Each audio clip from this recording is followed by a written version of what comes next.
Alors salut à tous, dans cette petite vidéo, je vais dresser un peu le tableau des éléments que je trouve les plus cruciaux euh, concernant ce projet, cette proposition de faire passer l'avortement dans la constitution de ce qui reste de la France, c'est-à-dire rien en fait d'un point de vue institutionnel, il n'y a plus de France. Il existe encore quelques organes vaguement français, mais là, voilà, la France ne peut être que catholique, sinon elle n'est pas. Donc là, elle n'est pas. Elle est sous régime, voilà, complètement écrasée par un régime étranger à son âme catholique. Eh bien, euh, eh bien, donc l'avortement dans la Constitution. Je vais partir sur euh, deux, trois axes du côté social-civil à aller au côté spirituel et occulte. Voilà. Et occulte parce que, en vérité, c'est l'alpha et l'oméga de ce genre de projet. Ce n'est que de l'occulte de A à Z. Mais ils font évidemment tout un sketch et toute une mise en scène civile, mais en fait, ce n'est que de l'occulte. Alors, tout d'abord, il a été porté par qui ce projet? Par le groupe Renaissance, c'est-à-dire de Macron. D'ailleurs, ils se sont appelés, ils ont changé ça récemment, au niveau de la deuxième, du deuxième mandat, donc de Macron. Renaissance. Alors, Renaissance, ça fait évidemment référence à la Renaissance en France, qui a conduit à l'esprit révolutionnaire venu du siècle des ténèbres, qu'on a malencontreusement appelé le siècle des Lumières, mais en fait c'est le siècle des ténèbres contre les lumières de la foi catholique. Et bien donc là nous sommes dans les ténèbres, parce que nous vivons encore sous ce régime, et là il est en train d'atteindre un paroxysme. Est-ce que c'est le plus haut degré? Malheureusement, il faut croire que non.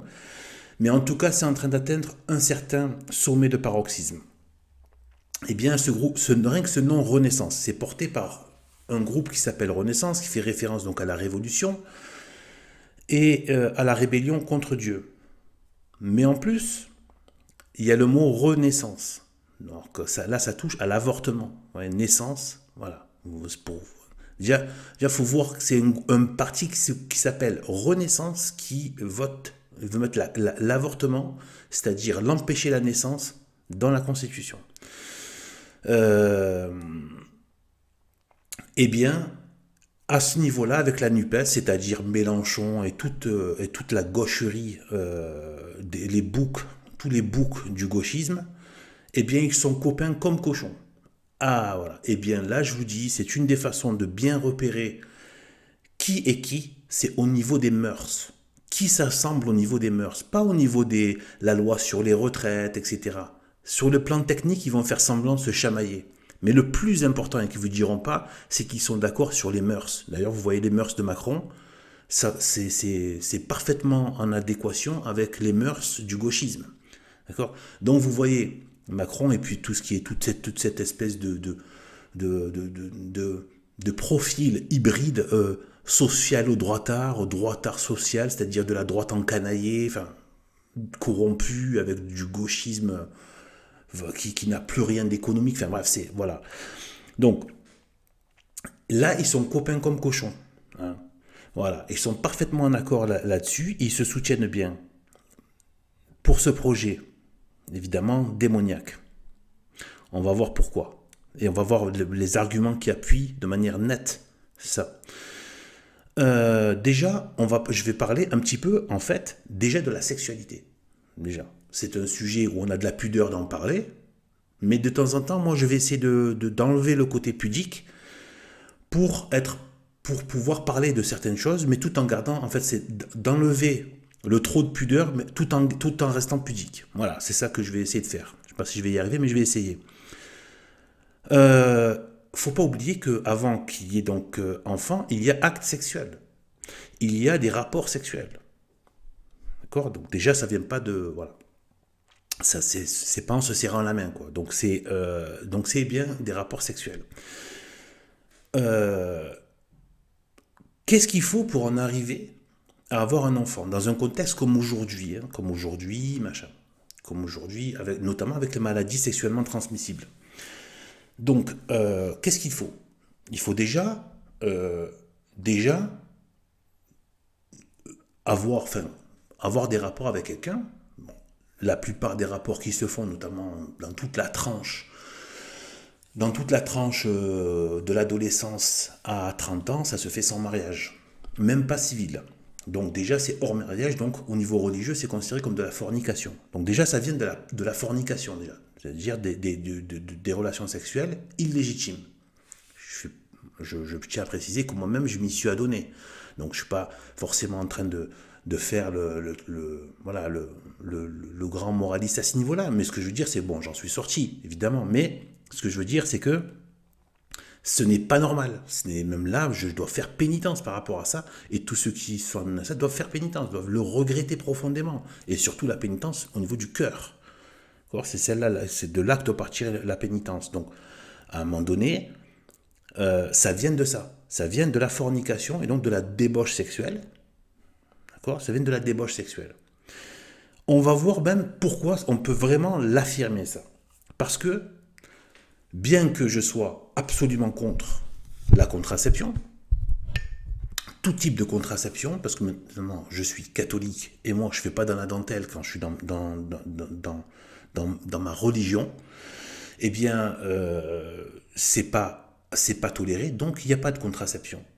Voilà, il y a des façons de faire, parlez-en à des prêtres de la tradition, ils vous disent comment les choses peuvent se faire. Je ne vais pas me développer ça ici, je risque d'en parler mal, parlez-en à des prêtres de la tradition. Tout se fait de manière équilibrée dans la vie catholique, il n'y a pas de problème en fait, en vérité, c'est eux qui compliquent les choses, qui rendent, qui débrident tous les mauvais instincts, et après ils se demandent pourquoi il y a autant de problèmes. Donc en fait, on a ça, donc on a cette sexualité désordonnée qui confine à la débauche et qui donc se fait dans un contexte où il y a quand même donc de la contraception.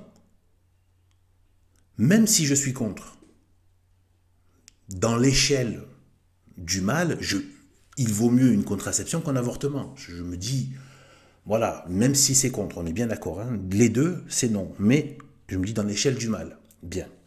Toutes ces femmes, parce que là, ça se passe au niveau de la femme, au niveau des précautions, etc.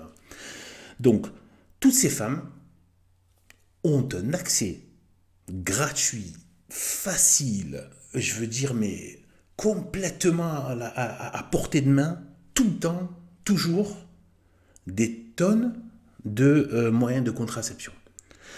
Même si elles ont fait, même si elles ont été dans un délire machin, dans un délire du moment, eh bien, elles ont toujours la pilule du lendemain.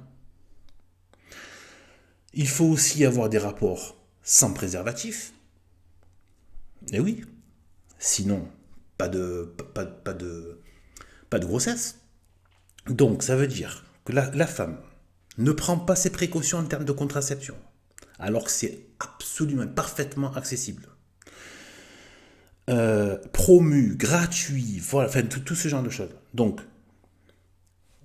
ensuite, et y compris contraception post-acte sexuel, vous vous rendez compte, juste après, pour éviter. Vous vous rendez compte, ça fait quand même déjà pas mal. Ensuite, préservatif, pas de préservatif. Donc, tout ça, ça commence à faire beaucoup. Tu es quand même au courant de ce que tu es. Tu n'es pas une pauvre fille paumée, tu es quand même au courant de ce que tu es en train de faire, quand même, minimum. Donc, tu prends pas tes précautions, ni au niveau de l'homme, au niveau de préservatif, ni au niveau de toi, au niveau de contraception. Il faut des actes répétés. Donc, voilà, croire que c'est un sport, il faut passer plusieurs heures par semaine. Donc, parce que des fois, ça prend pas forcément. Les femmes le savent très bien que, voilà, des fois, quand ça peut arriver du premier coup, mais ça peut arriver aussi, peut avoir besoin de plusieurs fois par rapport à différents facteurs. Donc, à plusieurs reprises. Donc, ce que je suis en train de dire là, c'est que limite, pour tomber enceinte, il faut quasiment le faire exprès aujourd'hui. Voilà. faut vous le faire exprès. Arrivé à un moment donné, c'est complètement déresponsabiliser les femmes dans un contexte pareil, avec tous les moyens de contraception, de préservatifs, etc., de tomber enceinte. Donc là, et donc quand on entend qu'il y a voilà, 220, 230 000 avortements par an, et en plus, on ne sait pas, hein, si ça se trouve, les chiffres, on n'a pas accès. Hein. Quand on se rappelle des chiffres au niveau du Covid, moi, les chiffres du système, je reste toujours méfiant. Donc voilà, donc on a ça. Débauche sexuelle, fornication, d'un point de vue religieux, fornication, débauche sexuelle, luxure, irresponsabilité d'un point de vue des précautions, même si on enlève le côté religieux, irresponsable, comportement complètement irresponsable, vu que tous les moyens sont donnés. Et après, même quand on est complètement irresponsable, qu'on a fait n'importe quoi, eh bien en fait, il y a encore la possibilité d'être complètement remboursé, pris en charge, ça, pour effacer la vie qui est venue de ça. Parce que la finalité reste la vie. La vraie finalité de la sexualité, c'est de donner la vie. Et bien là, c'est donc la méthode satanique qui est de faire passer toujours le moyen pour la fin. Ça ne veut pas dire qu'il ne doit pas y avoir de moyens pour cette fin, mais ça veut dire que le moyen n'est pas la finalité. Ça ne s'arrête pas là. Et le démon veut que tout soit confiné à cet endroit-là, pour perdre les âmes. Donc, ensuite, j'ai un des, il se reconnaîtra, un des commentateurs que je connais aussi par mail, mais voilà, je ne vais pas le citer parce qu'il je ne vais pas demander forcément, qui a parlé de cette une loi infâme qu'aurait prévu donc une sainte dans une prophétie, etc. Moi, je suis d'accord.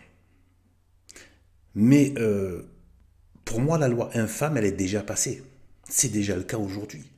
Depuis Simone Veil, je veux dire, c'est passé. Ça se pratique aujourd'hui. Il y a 230 000 officiellement d'interruption de grossesse, d'avortement, de meurtre de bébés, d'embryons, etc.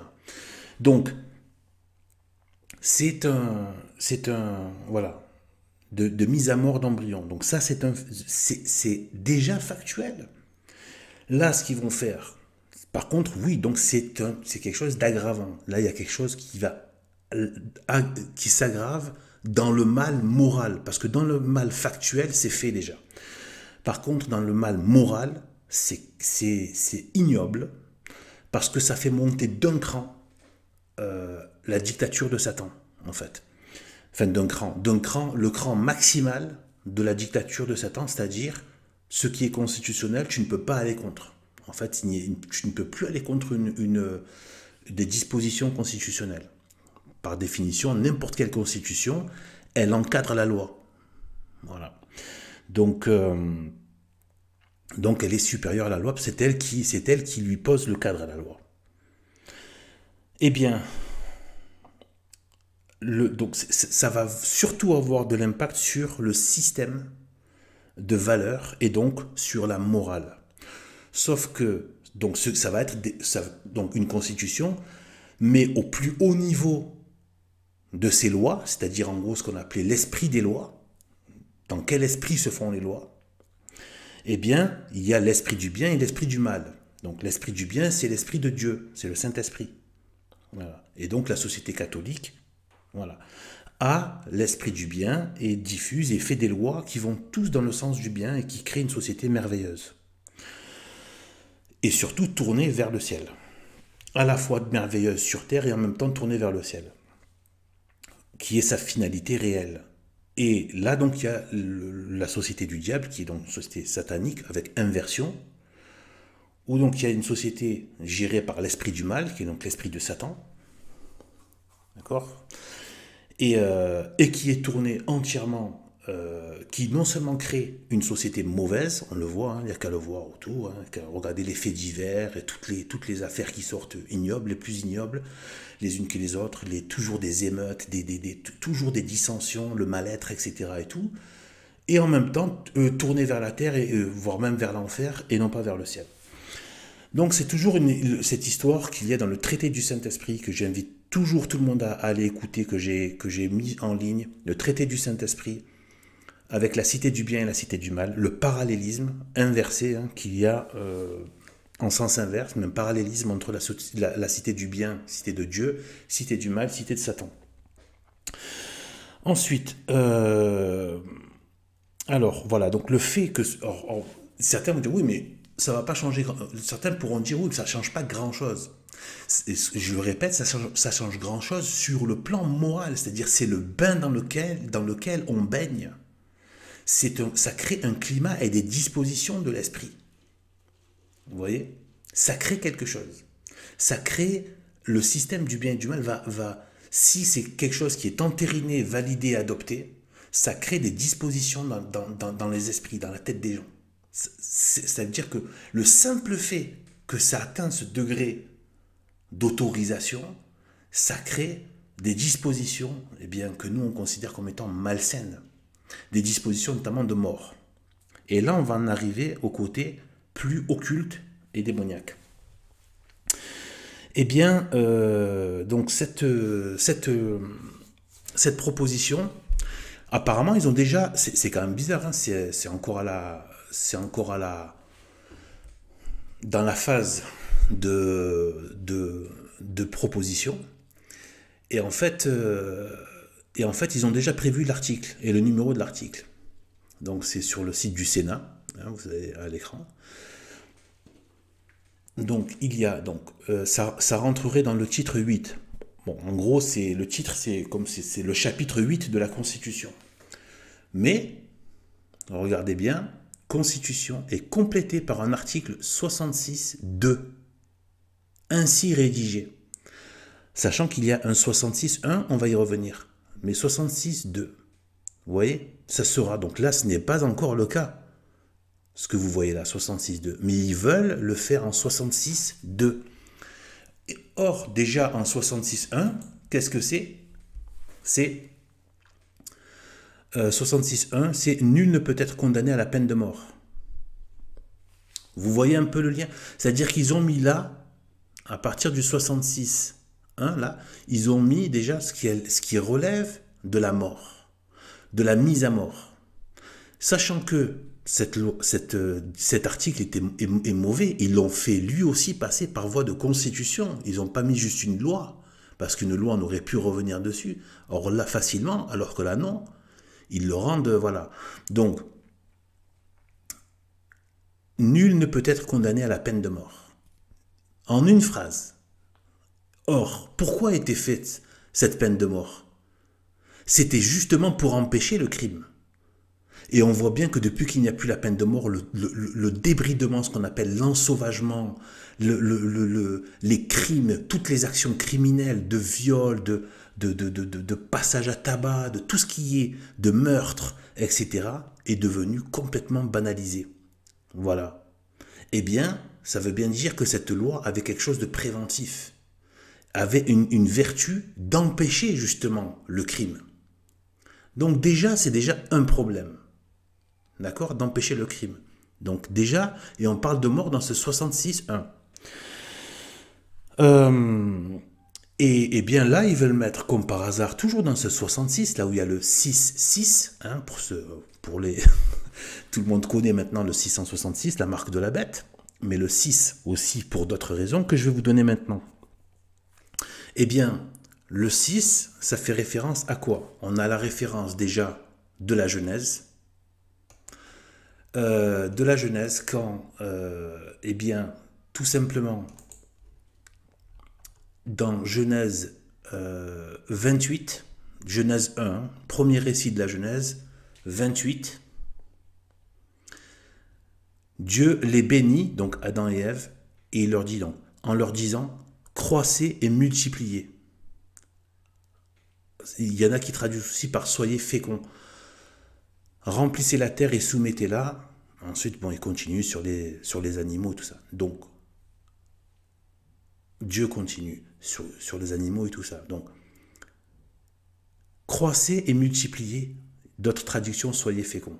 Remplissez la terre et soumettez-la. Eh bien, donc, on a donc dans la Genèse, au 6e jour, puisqu'il créa Adam et Ève le 6e jour. Donc, on est au 6e jour et il leur dit, croissez et multipliez, soyez féconds. Il ne leur a pas dit d'avorter. D'accord? Il ne leur a pas dit, voilà, non. Il ne leur a pas dit juste, amusez-vous physiquement. Non, non, c'est pas, le but, c'est de donner la vie. Eh bien, déjà, il y a le 6, au niveau du 6e jour, dans la Genèse, où il est clairement dit, croissez et multipliez-vous, soyez féconds. Dès le 6e jour, enfin le 6e jour, dès la création de l'être humain. Et comme par hasard, il y a le 6 à ce niveau-là. Ensuite, il y a un autre 6, qui est encore beaucoup plus parlant. Eh bien, c'est donc tout simplement, hein, le 6e commandement. Voilà, le 6e commandement, qui est donc que tu ne tueras point. Voilà, tu ne tueras point, et voilà. Voilà ce que c'est à deux reprises hein, dans la Bible, je crois, donc dans l'Exode, et si je ne me trompe pas, c'est dans le Deutéronome. Ensuite, mais dès l'Exode, c'est-à-dire le 2e livre de la Bible, dès après la Genèse, ne commets point l'homicide. L'Exode 20, 12. Et c'est le 6e commandement. Et même dans le décalogue, dans les 10 commandements, c'est au 6e, c'est le 6e article des 10 commandements. C'est le 6e commandement, ne commets point d'homicide. Donc là, on voit bien qu'il y a le 6e jour de la création, où Dieu demande de multipliez-vous et soyez féconds. Et le 6e commandement, tu ne commets point d'homicide. Et ils mettent justement cet article, ils le prévoient dans un article 66. 2. Bon, le 2, j'ai pas trouvé, mais bon. Voilà, donc moi ce que je dis c'est que normalement une loi constitutionnelle doit passer par référendum. Je suis quasiment certain, à 99%, que ça va passer sans référendum, qui vont l'imposer et qui vont mettre une gueule de bois à tout le monde du jour au lendemain. Ils vont l'imposer parce que on vit sous une dictature et donc enfin on vit, voilà, on survit sous une dictature et aussi je suis quasiment certain qu'ils vont le faire passer. Ça aussi c'est des méthodes occultes, le faire passer, la loi, l'entériner, la faire passer, ou lancer il y aura là où il y aura l'action la plus forte, ça se fera pendant une période de la lune croissante. Je suis quasiment certain. Voilà, en lune croissante. Voilà, à vous de voir. Enfin, on pourra vérifier. Mais voilà. Donc là, moi, ce que je dis, c'est que le mal monte d'un cran. Enfin, d'un cran. Non, pas que d'un cran. C'est d'un cran paroxysmique. C'est-à-dire, Dieu monte d'un cran, mais pour atteindre on était déjà à un truc, voilà, très très haut dans le mal. Là, c'est carrément, voilà, tu peux pas aller plus haut. Voilà, là, tu atteins le sommet de l'ignominie, voilà, d'avorter la vie hein, directement, et qui va contre non seulement le premier commandement, enfin la première chose qu'a dit à Adam et Ève, c'était de se multiplier, donc de donner la vie, et ensuite de ne pas commettre l'homicide au 6e commandement du décalogue. Donc voilà, c'était tout pour cette fois. Donc vous voyez que c'est bien occulte tout ça, c'est bien, il y a bien une griffe et une signature occulte. Voilà, avec le 666, le 6, et donc il y a bien une inversion.